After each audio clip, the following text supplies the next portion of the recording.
This is Tom Kane, the voice of Yoda in Star Wars The Clone Wars, and you're listening to Coffee with Kenobi with Dan Z. This is the podcast you're looking for. The Force is with you, young Skywalker. I've been waiting for you, Obi-Wan. We meet again at last. Asteroids do not concern me, Admiral. I want that ship, not excuses. You may dispense with the pleasantries, Commander. I'm here to put you back on schedule. This is Ashley Eckstein, Ahsoka Tano from Star Wars The Clone Wars and Star Wars Rebels, and you're listening to Coffee with Kenobi with Dan Z. Hello, friends, and welcome to Coffee with Kenobi, your family-friendly, spoiler-free Star Wars podcast, where intelligent conversation and a splash of humor bring fans together from across the galaxy. I'm your host, Dan Zayer, educator and Star Wars author. Whether you're a lifelong Jedi Master or just hopped off your first Star Cruiser, grab your cap and join us as we explore the mythology, philosophy, and wonder of a galaxy far, far away, one conversation at a time. Coffee with Kenobi is more than a podcast. It's a community. Together, we celebrate the people, stories, and experiences that make Star Wars so special, creating a space where fans can come together and share their voices. Thank you to the official travel partner of Coffee with Kenobi, MEI Travel and Mousefan Travel. Check out coffeewithkenobi.com/mousefan-travel for a no-cost, no-obligation quote, and let them know Coffee with Kenobi and Dan Zayer sent you. On today's show, Adam Christopher joins the show.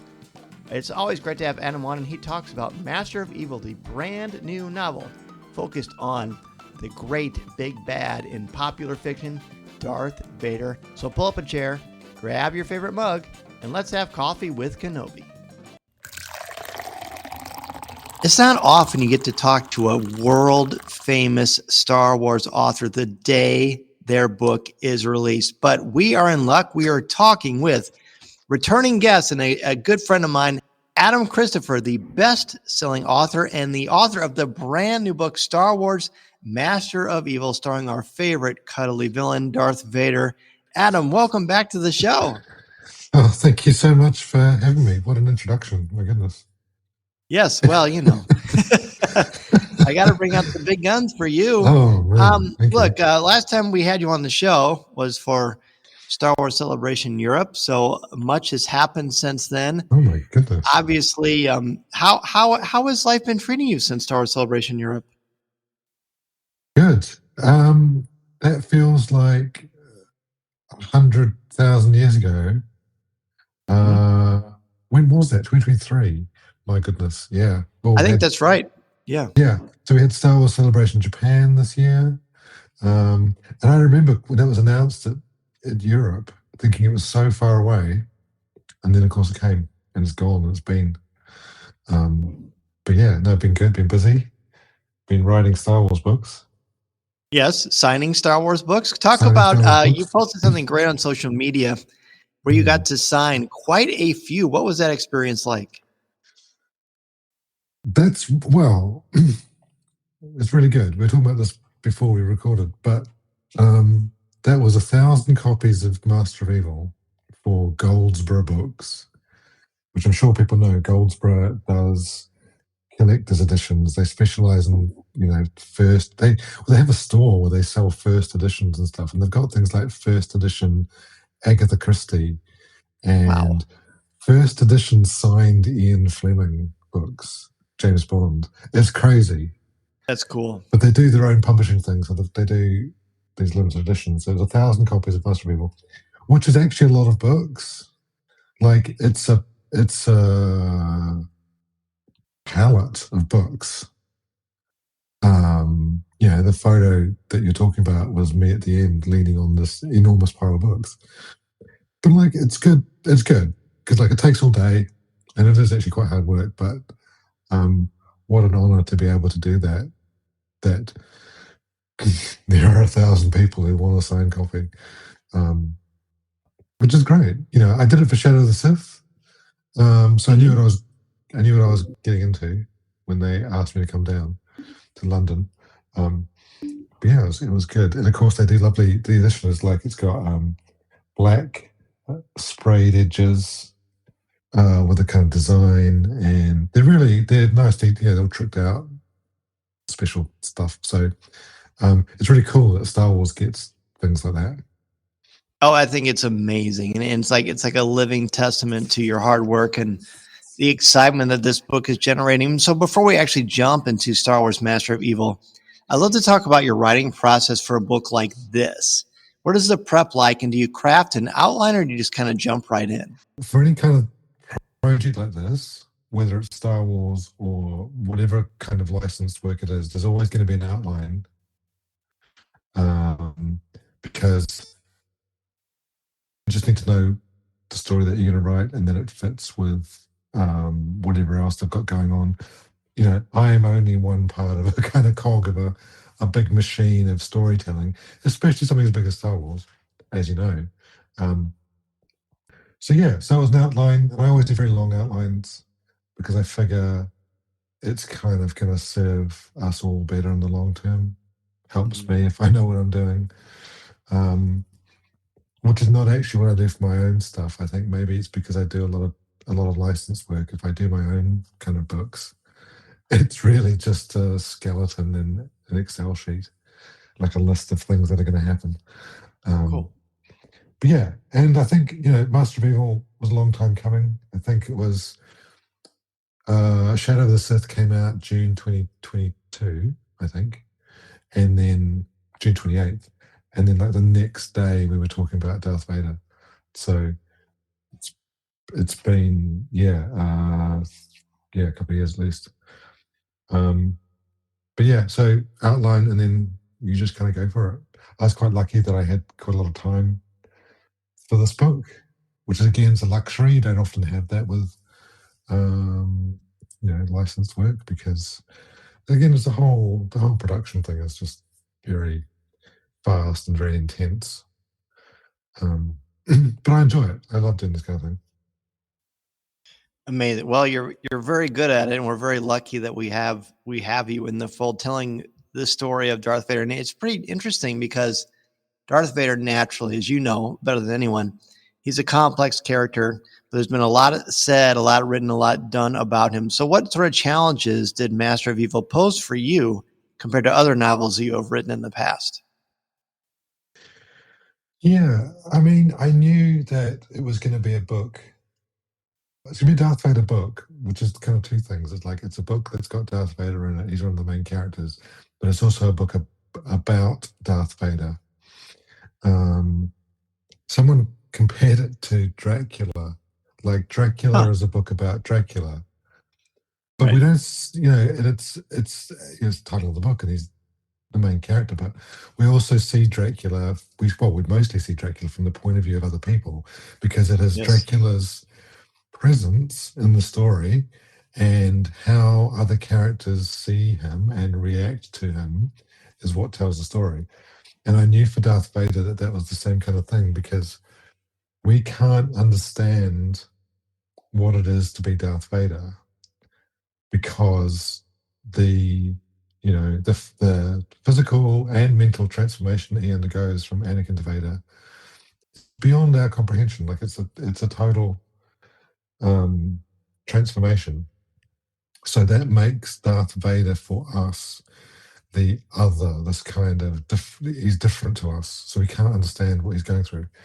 We can see what he's going through, and we can get like inklings of that, and we do that through not only his point of view, because there is his point of view in the book, but also the point of view of other characters around him, because that is the mystery of Vader, which again, that's a core thing of this particular book, because it's set just after Revenge of the Sith, when the Empire is new, and what we don't realize, what we forget sometimes, is that at this point, no one knows really who Vader is, or what he's doing, or where he came from.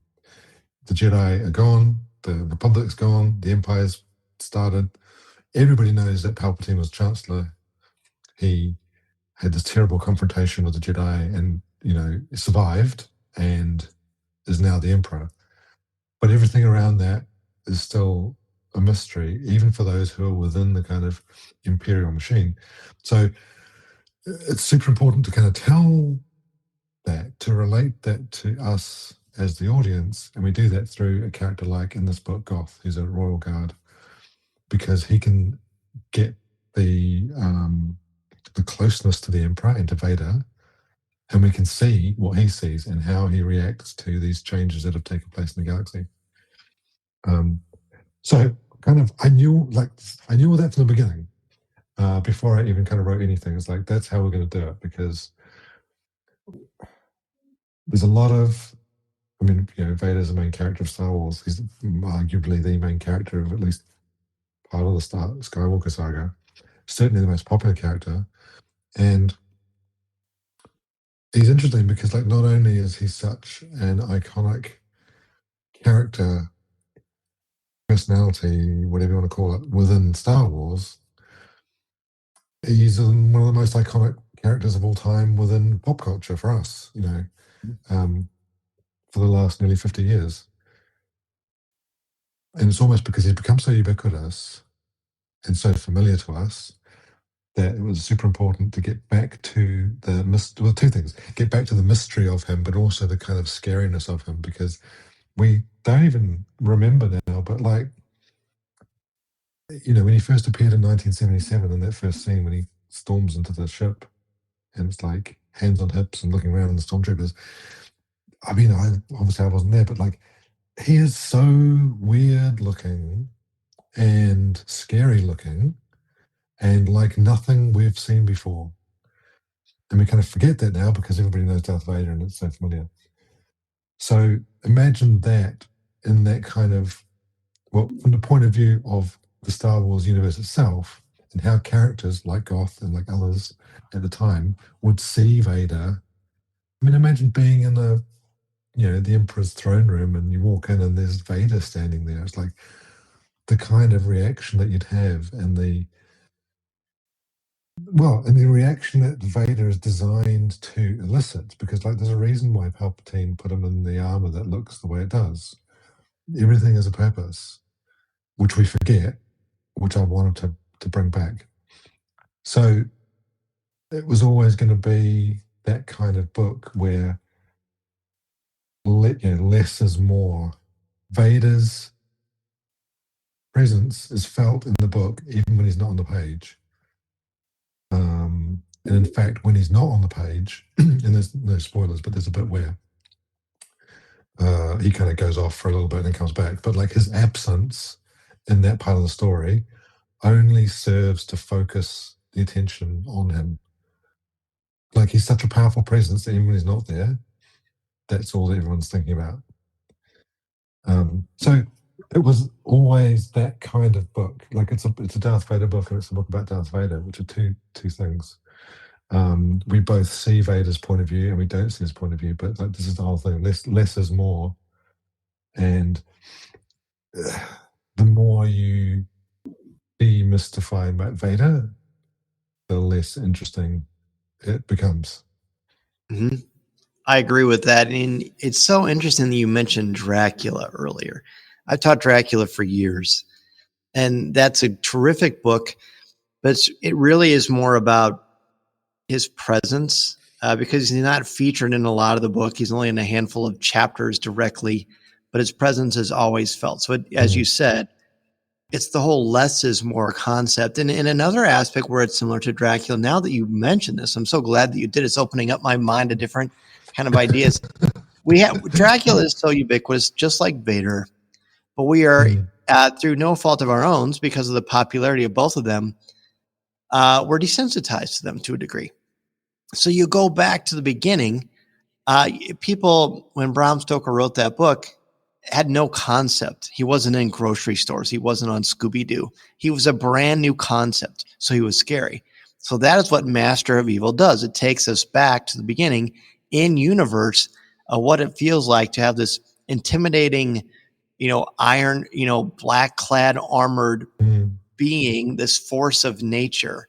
And I feel like Master of Evil encapsulates that through, as you said, a perfect vessel and a royal guard, because the proxy they have the proximity they have to Vader and the Emperor is just so perfect. And that makes me think, obviously, before you wrote one word of Master of Evil, you've always, I'm assuming you've been drawn to Vader. So is there any other part of Vader you haven't mentioned so far that you found so interesting? And when you found out I get to write a novel of Vader, you thought, oh, great, I can't wait to explore X. Yeah. So there's two things maybe. First of all, and you kind of see it a bit in Shadow of the Sith, is like I really like with the dark side of the Force. There's a real like mysticism about the way the Sith view the Force, which the Jedi do have as well, but like obviously in a completely different way. But it's much more. Well, it sounds obvious. It's darker with the Sith. Like they know the power of the Force and what the Force is capable of, and they're not afraid to pursue that power, kind of no matter the cost. Whereas the Jedi have a kind of different view of like, well, the Force is this and it's very powerful, but they kind of not only treat it with respect, but there can be a distance between them and the Force. They're kind of keeping this almost barrier between them. Whereas the Sith are like, no, it doesn't matter because like they're after power and the mysteries of the Force. But in terms of storytelling, that means you can do kind of dark, ritualistic sort of things with the Sith, which I think is really cool. So I was looking forward to doing that again. I did a little bit in Shadow of the Sith because there's a Sith adjacent character villain. The thing that fascinates me about Vader, and it wasn't until the Obi-Wan TV series really emphasized it, was I always had difficulty reconciling Anakin Skywalker and Vader as the same person. Huh. Because like we see so much of Anakin, especially like the Clone Wars animated. We now have so much of good guy Anakin. And then you got James Earl Jones voicing David Prowse as this enormous Vader. So I always had difficulty kind of like marrying the two. In the Obi-Wan TV show, for me, was the first time where it was like, yeah, it's actually Anakin in the suit. And again, because it was Hayden Christensen, and although we'd seen it in animated things like, his mask gets damaged and you can see his face beneath the faceplate. That was the first time we saw it in live action. And the way they blended, Hayden Christensen's voice and James Earl Jones in those sequences, that was finally like the realization, like, yeah, Anakin Skywalker and Darth Vader are the same person underneath. So especially for the book, because it is set right after Revenge of the Sith, like literally days after. Despite Vader's efforts, there is still Anakin Skywalker in him. And I think some people have said they've seen, there's a couple of sequences where there's flashes of Anakin within Vader, and then it comes and it goes. So for me, that was really interesting, how much of Anakin is left. And how is this version of Vader different to the version that we see in the original trilogy, which is 20 years later. Mm-hmm. The other thing also, like Revenge of the Sith and then Master of Evil, Vader is a young man, actually, which is kind of mind-boggling. It's like, yes. Is he even 30 years old? I don't even know. I need to, you're going on the basis of how old was Hayden Christensen when he filmed Revenge of the Sith. But and you talked before about the mystery and the enigma of Vader and what reaction he's supposed to bring out in us. And when I was writing the book, sometimes the book covers come early, sometimes they come late. They sent me the cover while I was still writing it because we found this amazing piece of artwork. And people know it's a pre-existing piece of art, which the artist then kind of redid and enhanced for the book cover. And I got the cover. I was like, this is just wild. it's like the best Star Wars book I've ever seen, and it's like it's actually terrifying. But then you think, but it's almost like the kind of thing, it's terrifying and it's Darth Vader, and you almost kind of laugh. It's like, well, yeah, Darth Vader he's so pervasive in our consciousness that you don't even think about what he looks like. But look at the cover, I was like, oh yeah, actually, he's a nightmare. He's a monster. And we sometimes forget that. So the cover really helped when I was drafting to like, maybe I'll turn the dial up a little bit on the darkness. Oh, Turn it up a little bit on the horror aspect, and kind of go with it. And then the cover to this, I mean, even now, I've been looking at it for a year, but like, it's such a good cover. And it's doing so much work for me, which is really great. That's cool. I love that you get to see it in advance, because that is, in my limited experience, is very, very rare. But what isn't rare, and one of the things I was most excited to talk to you about is, to me, one of the most compelling aspects of your work is how you constantly breathe life into lesser known characters in Star Wars, specifically Imperial and First Order leaders like your buddy General Pride. So what is it about these military leaders that you find so interesting, and how do you make each one individual stand out without falling into an archetype? It's funny. The 3 short stories I wrote for the From a Certain Point of View anthologies all are Imperial. Yeah. And you're getting typecast. Coincidence, I think. I know, but that was coincidence. Like the one for Revenge of the Sith, for Return of the Jedi was the General Pride story. Yes. Because Pride is he's my guy. Well, because as everyone knows, he's played by Richard D. Grant in The Rise of Skywalker. And that's my favorite actor. So I was like, I've got to use him. I managed to get him into Shadow of the Sith somehow. Yes. So Pride's my guy. I think it is a coincidence that the others have been Imperial. Obviously, for Master of Evil, had to be Imperial. Like it's an Imperial book. But what we need to realize is that it's an evil empire, but it's complicated. Nothing is ever so black and white, and especially in Master of Evil, Goth is one of our main point of view characters, and like he's a career officer, and he's now in this elite position of being a Royal Guard. He's a commander of the Royal Guard, which is like a really great honor, and it's a recognition of his service. And certainly he thinks the Empire is a good idea because it's going to bring peace and order, and the Republic wasn't working, Jedi were corrupt. He's happy with how the war went. That's fine. But like it's more complicated than that, because the transition from Republic to Empire is not instantaneous. And part of his journey in the book is learning that the situation is way more complicated than he thought, than he thinks, especially when he's ordered to follow Vader. And this is not a spoiler, but at some point, Vader ignites a lightsaber. And Goth is like, whoa, hang on a second here, because wait, the Jedi did. The lightsabers were burned. He was there. Goth was like, he helped all that. He cleared out the temple and all this kind of stuff. But Vader has a lightsaber, and Vader is the Emperor's enforcer. So what is going on? This is not how I thought things were supposed to be. Not as black and white. So he, he makes discoveries and realizations, and I think he changes a lot over the course of the book. Mm-hmm. He has a droid TC-99, and like they are my favorite characters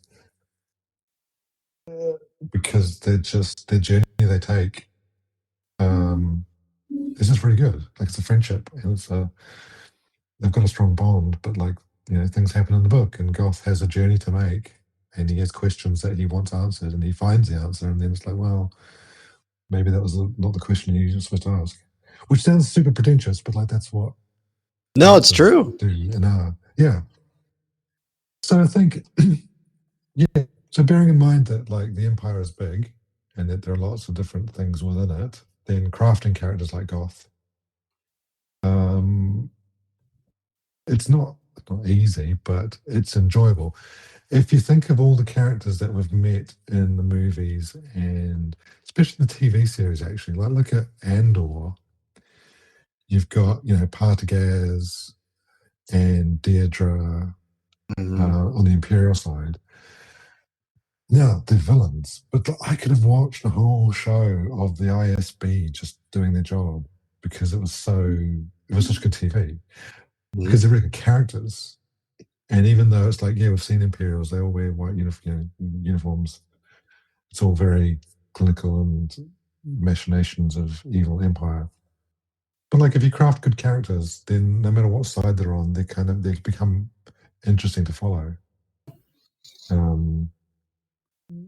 So Goth is he's a good person.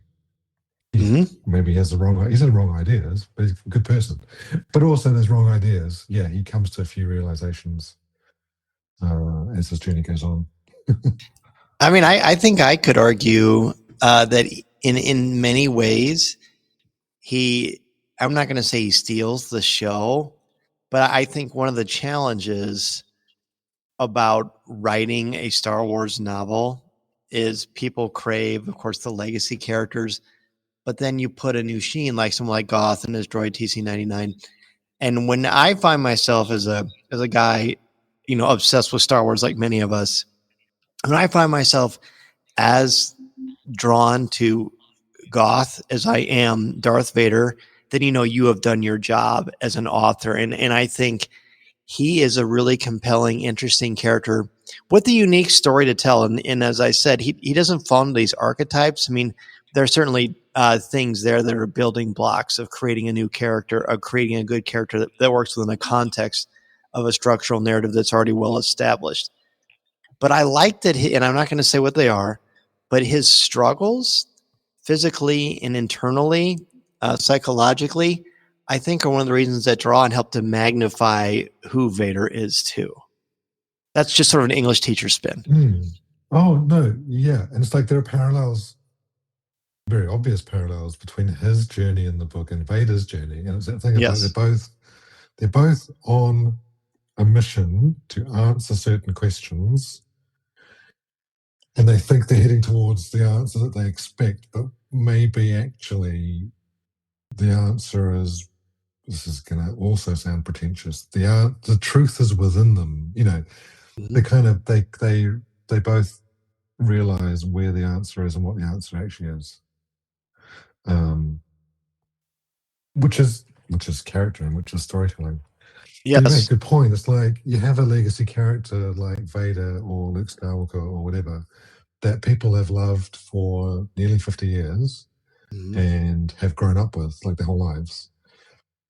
But if you write a book, somehow you have to have an original character or original characters that are brand new, totally brand new. No one's ever heard them before. But they've got to coexist with these extremely famous characters that people know.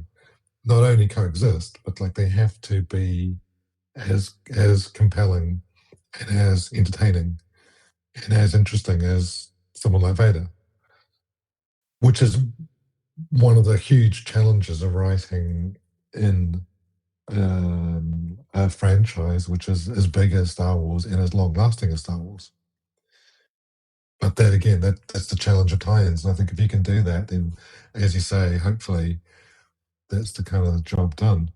And again, it goes back to the whole thing of like less is more, especially with Vader. Because thinking about it, like the best scene for me, for a lot of people probably not best scene, favorite scene of something like Rogue One is the very end when Vader appears in the corridor and turns the lightsaber on and like kills everybody, and it's like it's like he's the villain and he's like doing a bad thing, but you're also it's kind of cool, but kind of bad, but kind of cool. But the thing is, the impact of that scene is such because it comes after or is the combination of 2 hours of Rogue One, which is a really good movie. You can't have a 2-hour movie of a Vader corridor scene because there's no point doing that. You diminish the impact it has by doing something like that. And we've got a lot of Vader in comics and a lot of Vader in other things. And because a novel is so much deeper, longer, deeper, you can get into real kind of themes of the Star Wars universe. You have to know when to hold it back. You have to know when to hold it back to get that Rogue One corridor scene, which is so important. But Goth is part of that as well. It's like you have to have a character like him who can carry a lot of the story, and we're seeing it through. We're going on his journey as well as Vader's. But again, they're separate characters, but like we're telling the same story, really. Yes. And their paths, as you say, without spoiling anything, where there's essential aspects that make it important for them to be kind of share this novel in many ways because of some of the questions that he's going to have. It's cool. Plus, there's that whole dichotomy of I am in the confidence of the two most evil, powerful beings in the universe, and I can't make either of them mad. So that's I can't imagine what that's like, but I think that's why you have to read Master of Evil, because it does walk that line beautifully. Let's talk about another new character, who is also shares some narrative weight for very different reasons. What can you tell us about the shaman? Well, again, the Star Wars universe, galaxy far, far away, is bigger than we know and is more complicated than we know, because it would be. Which also means the Force is more complicated than we know. And I love the fact that I can do things like introduce new facets of that, new aspects to stuff which we already think we know inside out and back to front. So yeah, the shaman of Deso is a Force sensitive shaman who is revealed to have quite a long legacy of kind of on this planet, kind of the generations of the shaman that protected the temple. And he has an encounter with Dooku at the beginning, and then during the Clone Wars, and then of course later Vader comes along. It's just a really fascinating thing to do. It's like, what's another aspect of the Force? Like, it's not dark side, it's not light side. We've seen it in Star Wars, obviously. There's, Witches of Dathomir and stuff in the Acolytes, Ahsoka, Bendu. Bendu. It's not all dark side, light side, Sith, Jedi, because it's complicated. The galaxy is complicated. The Force is complicated. So it was cool to be able to do something like that, and then have it kind of intersect with what we know as familiar Star Wars. The Sith and the Jedi. It's curious because later on, talk about the shaman, his wife and daughter are also characters in the book, and when they come along, the daughter Anusha has some Force ability, which also Zaroon knows about and obviously recognizes, and her husband was the shaman. But their whole relationship to the Force is different to Vader or the Jedi. Their whole attitude towards it is different, which is just really, really cool. And I could do some sort of, I could, on the planet Deso, create a new, I suppose it is a mythology, a new aspect of the Force. I mean, we've got all kinds of Force bits and pieces. So just to add to that, it's really cool. I agree. And I thought, wouldn't it be cool if there was an action figure of this guy? I would love that. Yeah. Well, it's funny because I have whenever I do any books, especially maybe tie-ins, I always like to do reference images. I try and find actors or costumes or designs and things just to give a little bit of a mood thing. And I've got them for Anusha Zaroon and Ensor, the shaman. Yeah, that'd be a really cool set. Maybe 3 of them in Goth, maybe. Yes, that would be awesome, especially because six royal guards, good play set. Yeah, for sure. And I mean, even like in 1983, that when we saw the action figures for the Emperor's Royal Guard, I mean that was just such a cool character. So it's neat to have someone behind the mask that we can think about and identify with. And finally, I guess.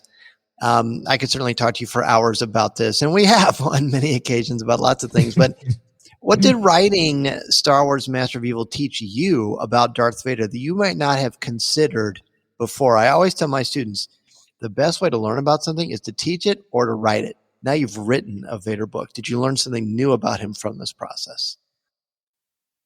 Yeah, I think I did, because certainly now, if I look at especially the original trilogy, when I watch that, Vader feels different. Mm-hmm. Now, Master of Evil is set 19 years before A New Hope, and in that gap in the middle, we've got comics, we've got some books, we've got the Obi-Wan TV series.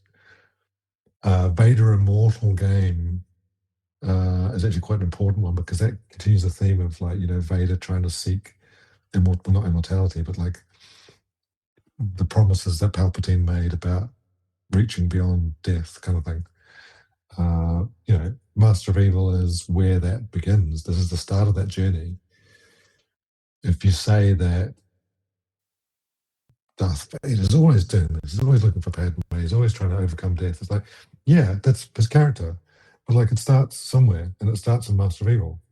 In his timeline, that's the beginning of everything. And it kind of sets up where Vader goes in the future, because we as fans have that unique position where we know where it's going. So to do something like Master of Evil, where I can kind of point, I can steer the ship in that direction, it's really cool. But yeah, somehow Vader is different now, I think, for me.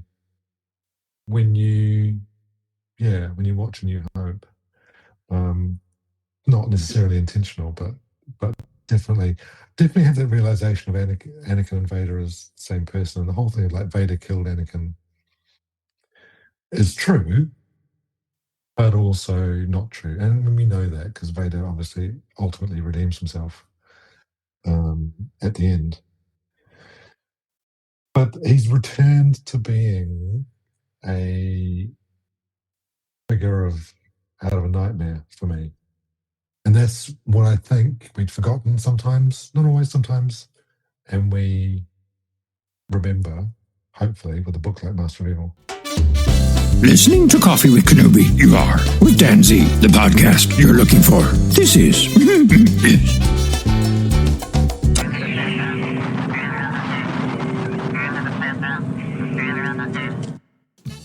What an awesome thing. What a cool gift to give fans, and what a cool gift to give to yourself, both as a creator and a writer, but also as a massive fan of the Star Wars franchise. Well, Adam, I can't thank you enough for joining us again on Coffee with Kenobi. Definitely make sure everybody, if you haven't already done so, make sure you go out and purchase Master of Evil and let us know what you think about it, because it's going to spurn it's going to foster a lot of intelligent conversation about this character in this franchise. Adam, is there anything else that you have that you're allowed to share that is coming in the future? Well, I mean, I write other stuff as well. Of course. Let's hear about it. Well, it's funny because if you like the kind of darkness that I put into things like Shadow of the Sith or Master of Evil, I've got a book coming in March 2026 called Crawl Space, which is a science fiction horror novel. So cool. Surprisingly, I'm staying true to form, perhaps. But that's our next year. Oh, I can't wait. That's going to be awesome. We'll have to talk about that. Well, Adam, again, thank you so much for being on Coffee with Kenobi. Is there anywhere that people can reach out to you on social media if they want to say hello? Yeah, I'm on Instagram as Adam Christopher Writer, and I'm on Blue Sky as adamchristopher.me, which is also my website. But yeah, you can find me on those two places. Perfect. Well, thanks again, my friend. It's great to talk with you. Cool. Thank you so much for having me on again. For all things Star Wars, news, reviews, videos, and more, head to our home base, coffeewithkenobi.com. Don't forget to join the CWK Cafe on Facebook at coffeewithkenobi.com/community, our family-friendly, spoiler-free group for all your Star Wars thoughts, comments, and conversation. This podcast is possible thanks to the incredible support of the CWK Alliance. Want to help keep the show brewing? For as little as $1 a month, you can join the CWK Alliance and get access to CWK Pour-Over, our exclusive weekly audio and video podcast. Learn more at coffeewithkenobi.com/CWK Alliance. And know this, 10% of your monthly contributions goes directly to the St. Jude Children's Hospital. Want to connect? You can email me at danz@coffeewithkenobi.com. Follow me on X at Mr. Zer, MRZEHR, Instagram, Threads, at DanZerCWK, and Blue Sky. I'm also on LinkedIn. You can follow Coffee with Kenobi across social media on X, Instagram, Threads, Pinterest, and Blue Sky, and give us a like on Facebook at facebook.com/coffeewithkenobi. If you want to send an email to the show, you can email us feedback at coffeewithkenobi.com. Be sure to subscribe to our YouTube channel, where you'll find over 700 videos, including past live shows, events, and this podcast. Please take a moment to rate and review the show on Apple Podcasts and Spotify. It really helps more Star Wars fans find our little corner of the galaxy. Do you need a speaker for your next event? Visit danzmedia.com. I love to discuss mythology, leadership, storytelling, or create something tailored to your audience. And finally, grab your CWK gear at coffeewithkenobi.com/shop and show your support in style. This podcast is not endorsed by the Walt Disney Company or Lucasfilm Limited. It is intended for entertainment and informational purposes only. The official Star Wars website can be found at www.starwars.com. Star Wars, all names, sounds, and any other Star Wars related items are registered trademarks and or copyrights of Disney and their respective trademark and copyright holders. All original content of this podcast is the intellectual property of Coffee with Kenobi unless otherwise indicated. This is the podcast you're looking for. There's no one here. Move along.